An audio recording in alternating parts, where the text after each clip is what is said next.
নমস্কাৰ বন্ধুসকল, মই হিৰেণ। আজি এই ভিডিঅ'ৰ উদ্দেশ্য হৈছে আপোনাৰ জন্ম লগ্ন তালিকাৰ ষষ্ঠ স্থানত কেতুদেৱৰ উপস্থিতি আৰু ইয়াৰ সম্পূৰ্ণ ফলাফলৰ বৰ্ণন আপোনালোকক এই ভিডিঅ'টোৰ জৰিয়তে আগবঢ়াইছো, যাতে আপোনালোকে এই ভিডিঅ'টোৰ জৰিয়তে আপোনালোকে গম পায় যে ষষ্ঠ স্থানত এই গ্ৰহৰ উপস্থিতি আৰু ইয়াৰ সম্পূৰ্ণ ফলাফলৰ বৰ্ণন। প্ৰথমে মোৰ এই চেনেলটো আপোনালোকে ছাবস্ক্ৰাইব কৰি থব, যাতে মোৰ পিছৰ ভিডিঅ'বিলাক আপোনালোকে সহজে লাভ কৰিব পাৰে। লগতে মোৰ ভিডিঅ' যদি ভাল লাগে তেন্তে লাইক আৰু শ্বেয়াৰ কৰিব, কমেণ্ট কৰি আপোনালোকৰ মনোভাৱ প্ৰকাশ কৰিব। এতিয়া আহোঁ মূল বিষয়লৈ। জ্যোতিষৰ মতে কেতু গ্ৰহ ৰাশিফলৰ ষষ্ঠ স্থানত যদিহে উপস্থিতি থাকে আপোনাৰ জন্ম লগ্ন তালিকাত, এই ঘৰ কেতুদেৱৰ নিজৰ ঘৰ। সাধাৰণতে কেতুৱে এই ঘৰত শুভ ফল প্ৰদান কৰে, কিন্তু কেতুৰ অশুভ প্ৰভাৱৰ বাবে ই সেই ব্যক্তিজনক নানান অসুবিধাৰ আৰু সমস্যাৰ সৃষ্টি কৰিব পাৰে, যেনে নপুংসকতা, মেদবহুলতা, মেৰুদণ্ডৰ বিষ ইত্যাদি। ৰাশিফলৰ 12টা ঘৰত সকলোবোৰতে কেতুৱে বিশেষভাৱে প্ৰভাৱ পেলায়।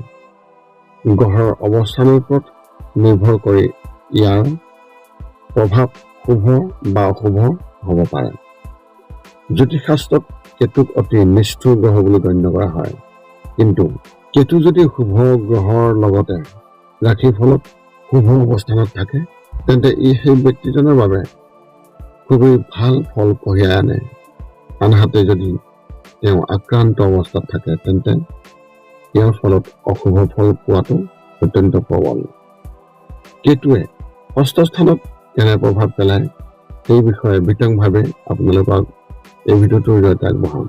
যদি আপোনাৰ মনত এতিয়াও জ্যোতিষ সম্বন্ধে কিবা প্ৰশ্ন আছে তেন্তে আপুনি আমাক এই ভিডিঅ'ৰ তলত কমেণ্ট কৰি অৱগত কৰক আপোনাৰ প্ৰশ্ন, আৰু আমি আপোনালোকৰ সেই প্ৰশ্নৰ উত্তৰ দিবলৈ আমি সকলো সময়তে সাজু আছো।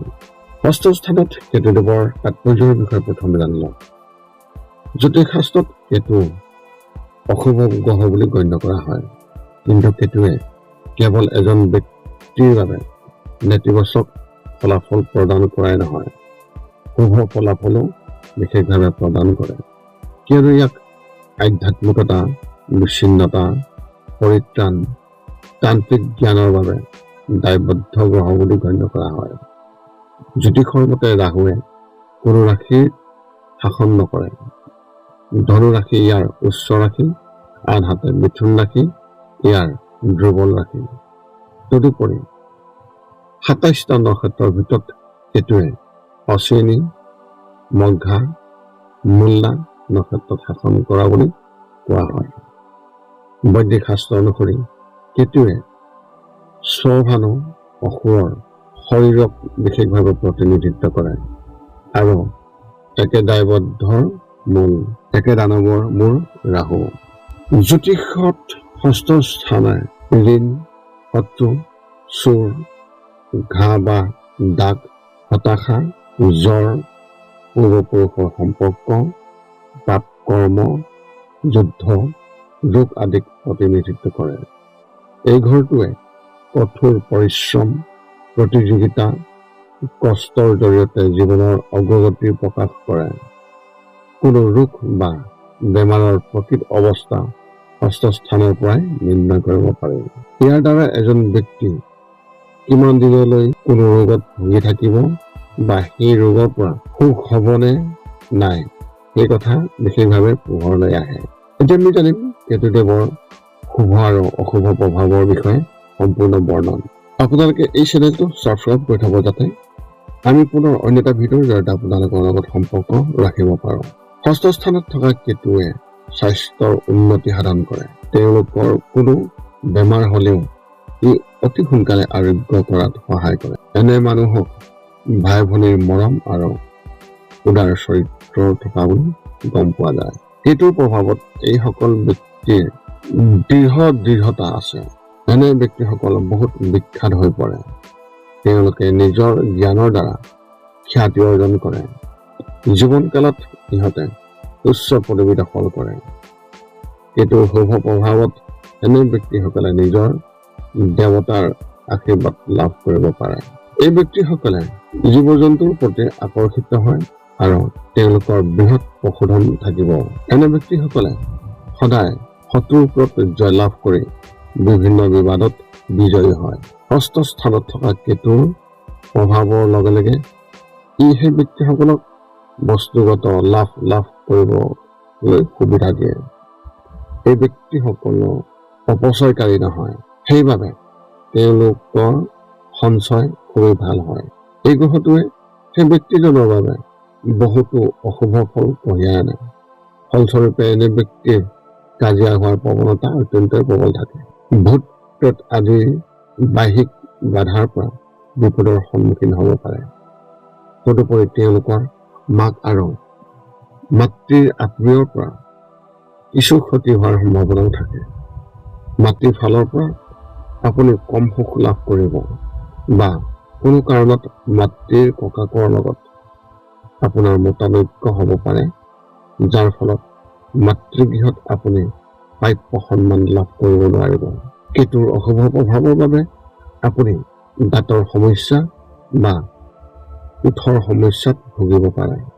অৱশ্যে বিভিন্ন প্ৰতিযোগিতামূলক পৰীক্ষা বা বিবাদৰ আপুনি সফলতা লাভ কৰিব। বৈদিক জ্যোতিষ শাস্ত্ৰ অনুসৰি ষষ্ঠ স্থানত কেতু গ্ৰহৰ অৱস্থান অত্যন্ত গুৰুত্বপূৰ্ণ আৰু ইয়াত মিশ্ৰিত ফলাফল প্ৰদান কৰে।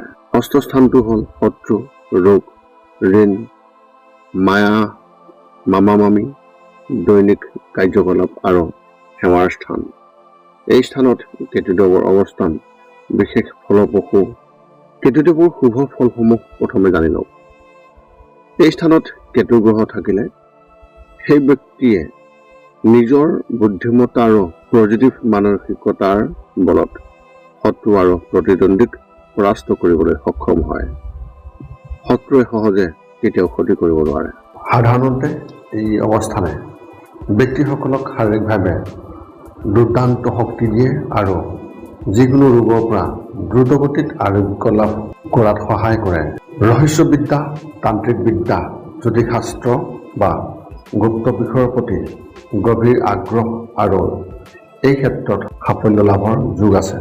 কোৰ্ট কাছাৰীৰ লতঘৰীয়া কাম আৰু আইনী বিবাদত জয়লাভ কৰাৰ সম্ভাৱনা অত্যন্ত প্ৰবল। এতিয়া আমি জানিম অশুভ প্ৰভাৱৰ বিষয়ে। কেতিয়াবা পেটৰ সমস্যা, ছালৰ ৰোগ, ভৰিৰ বিষ বা সহজে ধৰা নপৰা কিছুমান গুপুত স্বাস্থ্যজনিত সমস্যা আহিব পাৰে। কোনো স্পষ্ট কাৰণ নোহোৱাকৈ মানুহে শত্ৰু হৈ পৰিব পাৰে বা অজানতে বিৰোধিতাৰ সন্মুখীন হ'বলগীয়া হয়। এই অৱস্থানে মামা পক্ষৰ লোকসকলৰ বাবে কেইটামান ক্ষেত্ৰত অশুভ ফল কঢ়িয়াই আনিব পাৰে আৰু ইয়াৰ প্ৰতিকাৰ হিচাপে যদি আপুনি কেতুদেৱৰ প্ৰতিকাৰ হিচাপে খুব থুলমূলভাৱে যদি জানিব বিচাৰে, যদিহে আপোনাক কেতুদেৱে অশুভ ফল দি আছে, তেন্তে বগা কলা বা সম্পূৰ্ণ কলা কুকুৰ এটা খাদ্য খোৱালে কেতুৰ কুপ্ৰভাৱ হ্ৰাস পায়।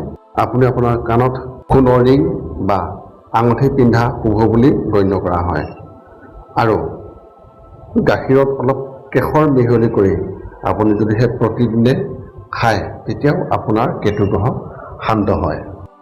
উপসংহাৰ হিচাপে ষষ্ঠ স্থানত কেতুৰ উপস্থিতিয়ে বিভিন্ন ৰোগৰ সৃষ্টি কৰিব পাৰে। এনে ব্যক্তিসকলে হঠাৎ দুৰ্ঘটনাৰ ভয়ৰ সন্মুখীন হয়। কিন্তু এই ঘৰত থকা কেতুদেৱৰ প্ৰভাৱে সেই ব্যক্তিসকলক ইচ্ছাশক্তি আৰু মানসিক শক্তিশালী কৰে, যাৰ সহায়ত তেওঁলোকে নিজৰ অসুবিধা দূৰ কৰিব পাৰে। এই আছিল আপোনাৰ জন্মলগ্ন তালিকাৰ ষষ্ঠ স্থানত কেতুদেৱৰ প্ৰভাৱ আৰু আপুনি ইয়াৰ পৰা কেনেধৰণৰ সাৱধানতা অৱলম্বন কৰিব পাৰে তাৰে সম্পূৰ্ণ বৰ্ণনা আপোনালোকক আগবঢ়ালোঁ। যদি ভিডিঅ'টো ভাল লাগিল তেন্তে লাইক, শ্বেয়াৰ, কমেণ্ট কৰিব, চেনেলটো ছাবস্ক্ৰাইব কৰি থ'ব। পুনৰ লগ পাম অন্য এটা ভিডিঅ'ত। আজিলৈ ধন্যবাদ।